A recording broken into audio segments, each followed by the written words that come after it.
बिस्मिल्लाहिर्रहमानिर्रहीम। एक urgent problem पर ये वीडियो बना रहे हैं। अभी एक मसले से हम निकले नहीं होते हैं कि दूसरा सामने आ जाता है। पाकिस्तान में इस वक्त एक अमेरिकन म्यूज़िकल बैंड का टूर चल रहा है। ये 4 अमेरिकी औरतों पर मुश्तमिल बैंड है जिसका नाम है रेनिंग जेन। ये बैंड आम म्यूज़िकल बैंड्स की तरह नहीं है जिनका मकसद सिर्फ कॉन्सर्ट करके शोहरत और पैसा कमाना होता है, बल्कि इसकी वेबसाइट पे जाइए तो लिखा हुआ है कि ये एक मिशन के लिए काम करता है। मिशन हम आगे चल के बताते हैं, लेकिन फ़िलहाल ये जान लें कि इसे यहाँ बाकायदा भेजा गया है। 25 जनवरी 2024 को American US department of state की वेबसाइट पर एक प्रोजेक्ट का ऐलान हुआ जिसका टाइटल है अमेरिकन म्यूज़िक अब्रॉड, AMA का इसको नाम दिया गया है। इस काम के लिए 9 मुख्तलिफ म्यूज़िकल बैंड्स को दुनिया के अलग अलग मुल्कों में टूर पर रवाना किया गया और पाकिस्तान भेजा गया है इस बैंड को जिसका नाम है रेनिंग जेन। इसने आते ही सबसे पहले पंजाब के तालीमी इदारों में कदम रखा, लेकिन ये न्यूज़ नहीं है। काम आगे बताते हैं क्या हो रहा है। इसी महीने यानी मई की 1 तारीख को इस बैंड ने लाहौर स्कूल ऑफ इकोनॉमिक्स में परफॉर्म किया। अगले दिन इसकी परफॉर्मेंस होनी थी GC यूनिवर्सिटी लाहौर में।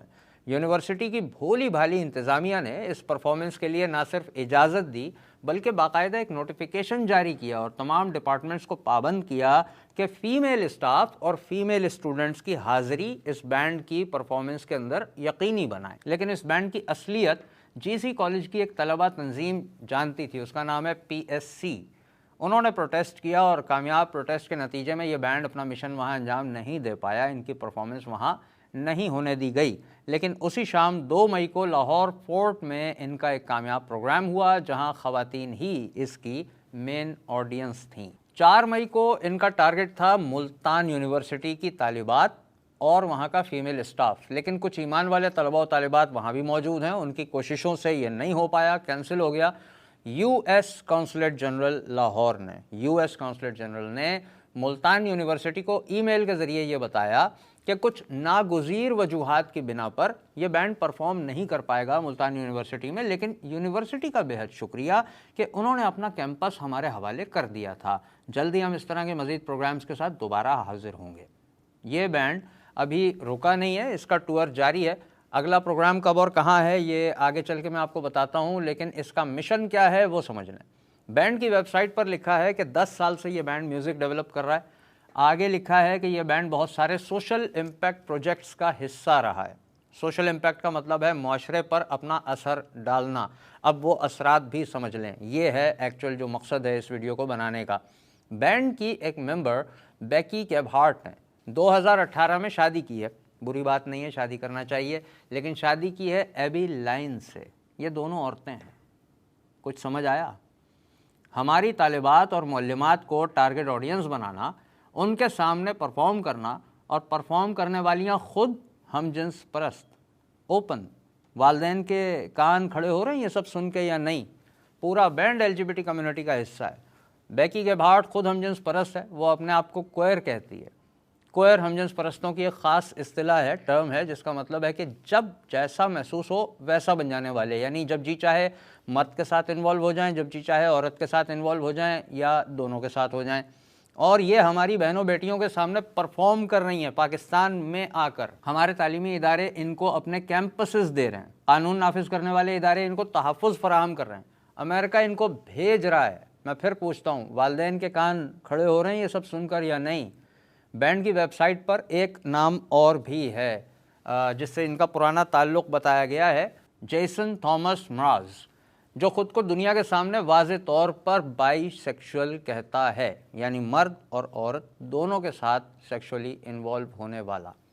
क्या हमारे तालीमी इदारे कौम लूत के नुमाइंदे बन गए हैं, या हमारी हुकूमतें नशे में हैं जो किसी भी मामले में इनको इस्लाम की कोई अहमियत दिखाई नहीं दे रही है? US डिपार्टमेंट ऑफ स्टेट की साइट पर इस बैंड के साथ एक अदद नाम और लिखा हुआ है।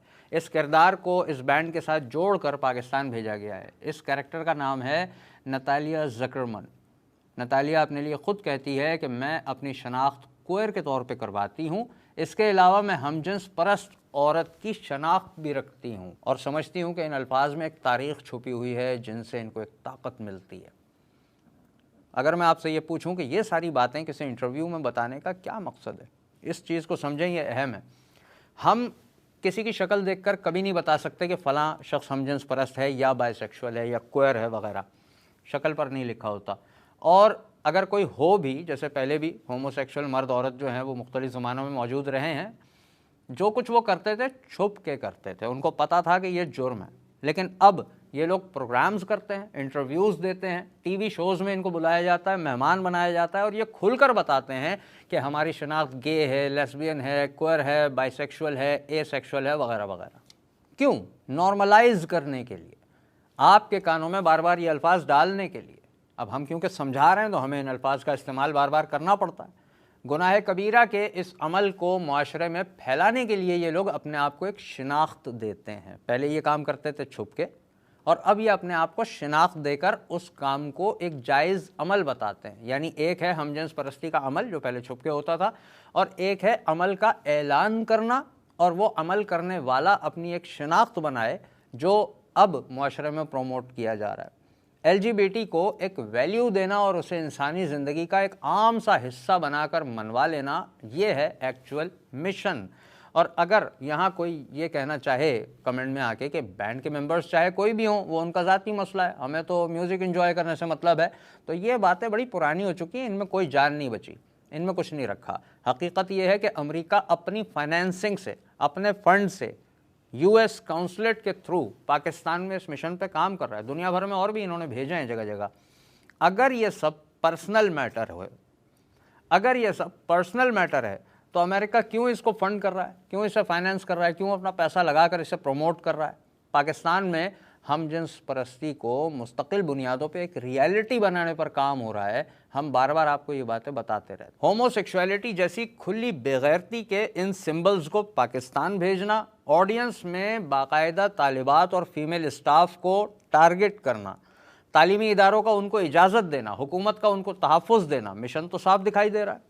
अब सुन लें कि इस बैंड का अगला प्रोग्राम कहाँ है और कब है। अगला प्रोग्राम है आर्ट्स काउंसिल कराची में 10 मई बरोज़ जुम्मतुल मुबारक। प्रोग्राम के लिए आर्ट्स काउंसिल कराची और US काउंसलेट जनरल पार्टनर्स हैं। हमारा काम है आपके सामने सबूतों के साथ पूरी बात रख देना। ये वीडियो इस मुल्क की मजहबी तंजीमों के लोग भी इस वक्त देख रहे होंगे, तालीमी इदारों वाले भी देख रहे होंगे, वालदैन भी इसमें देख रहे होंगे, और कानून नाफिज करने वाले इदारे भी हमारी वीडियोज़ देखते हैं।